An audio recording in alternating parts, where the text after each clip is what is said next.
Hi అండి, నమస్తే. Welcome to Sai Annapurna kitchen. మనకి సమ్మర్లో ఎప్పుడు జ్యూస్లు అయితే తాగాలనిపిస్తుంది కదండి. అందులోని పుచ్చకాయ జ్యూస్ అంటే చాలా ఇష్టంగా అనిపిస్తుంది. అలాగే మన కొత్తగా ఐస్లు అవి కూడా తినాలనిపిస్తుంది కదా అప్పుడప్పుడుని. ఈరోజు జ్యూస్ బదులు ఇవాళ ఐస్ క్యాండీస్ చేసుకుందామండి. అవి ఎలాగో చూద్దాం. ముందుగా మిక్సీ జార్ తీసుకొని కట్ చేసుకున్న పుచ్చకాయ ముక్కలు వేసుకుందామండి. అలాగే 2 స్పూన్లు షుగర్ వేసుకుందామండి. అలాగే కొద్దిగా సాల్ట్ వేసుకుందాం. ఇలా వాటర్ మెలోన్స్ని ఇలా జ్యూస్ చేసుకోవాలండి.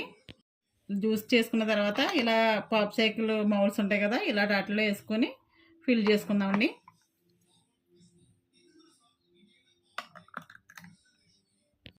ఇలా జ్యూస్ని అన్నిట్లో ఫిల్ చేసుకున్న తర్వాత ఇలా క్లోజ్ చేసి డీ ఫ్రిడ్జ్లో పెట్టి ఒక 5-6 అవర్స్ వరకు డీ ఫ్రిడ్జ్లో పెట్టుకోవాలండి.